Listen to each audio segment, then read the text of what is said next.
Evo sine gledatelji, nije bilo lako osvojiti i dovesti Peru i Lackovića jer smo mi otprilike negdje na 4. katu, ali kao što kaže Vlado, Lolek i Bolek su se ipak nekako digli do vrha. Čestitke Pero, nakon 13 godina prva evropska medalja, nakon one bronce u Portugalu, evo nas konačno. Ovo je dan za uživanje, ovo je nevjerovatno što smo mi napravili. Takve probleme, polumrtvi, ja mislim, ali takvo srce i ovako užasne suce, mi smo pobjedili, to je nevjerovatno. Mislim ovo je, ne znam, ne mogu uspoređivati sa zlatima, ali ovo je nešto nevjerovatno. Blaženko, istog put je tamo 97. mislim na svjetskom prvenstvu, 95. na Islandu, nakon što je reprezentacija se pripremala 7 dana samo. Zdravko Zovko je bio izbornik te naše reprezentacije, otišla, osvojila srebrnu medalju.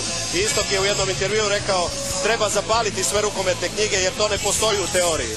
Otprilike tako možemo reći za ovo to. Upravo tako je, stvarno, evo to je potvrda, znači kad srce je veliko, kad srce želi da se sve može, znači ja ne znam, baš je Pero sve rekao, ja ću uživati u ovom trenutku, što duže ću moći večeras, danas, ne znam, sutra do utakmice, stvarno. Tako je lijepo gledat sve nas, ja mislim, ja barem bio sam na klupi i sve, tako je lijepo gledat koliko ginu, koliko daju sve od sebe i kad ne ide, svi smo zajedno i to je stvarno nešto prekrasno. Pokušali ste jedno 4-5 puta ići na ovaj zadnji udarac. Opasni su, ne znam, nisam bio dobar ovu utakmicu, hvala Bogu.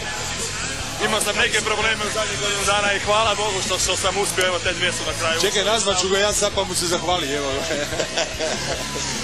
Pero, Francuzi su sve pokušali, apsolutno sve. U jednom trenutku kad nisu imali rješenja za Ivana Balića, otišli su korak ispod pojasa, što se kaže.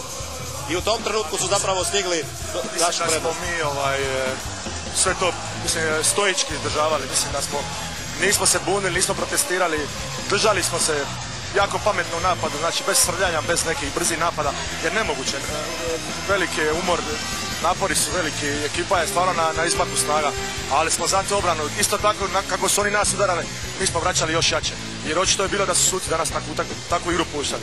Nije bilo par isključenja, mislim to je bilo krvničkih s jedne i druge strane, oni nisu ništa sudili.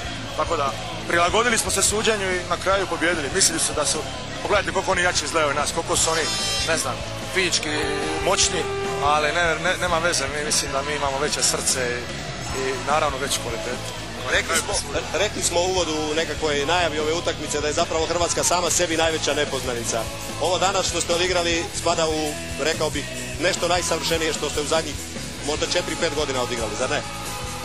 Meni je uopće teško govoriti o ovoj utakmici. Ja moram priznati, ja volim pričati o utakmici, ali danas ne mogu. Danas jednostavno toliko sam se ispraznio, toliko sam želio, htio, jednostavno mogu reći samo da smo sve dali od sebe i baš kak Pero kaže, ne znam kaj kaže. Vlado, imam dojam da su ovi naši ljevaci solidarni. Sjetite se Mirze koji ne igra do polufinala i finala onda kad proradi. Sad je Pero preuzeo tu ulogu. Da, oni su dobro napunjali. Šalim se, naravno. Nažalost nisam bio, i to sam stalno ponavljam, nije mi išao šut. Ma ko to više? Nema problema, ako nisam ja kritičan sam prema sebi, onda nije išlo, ali trudio sam, jednostavno sam bio pozitivan i imao sam potporu svih igrača i evo vidite danas, imao sam malo sreće i to je to. To se vrati hrabrima. Bacimo samo pogled, zagrijavaju se dolje Danci i Njemci, dakle, koga biste željeli u finalu? Njemački. Prvo zbog toga što smo na olimpijadi sigurno, a drugo nekako oni su nam bolje leže, znači mislim da ćemo imati više šanse s njima.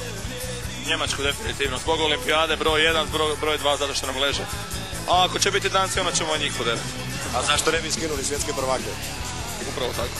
Hvala lijepa još jedan put, predah, nadam se da će biti dovoljno snage i za sutrašnji veliki okršaj.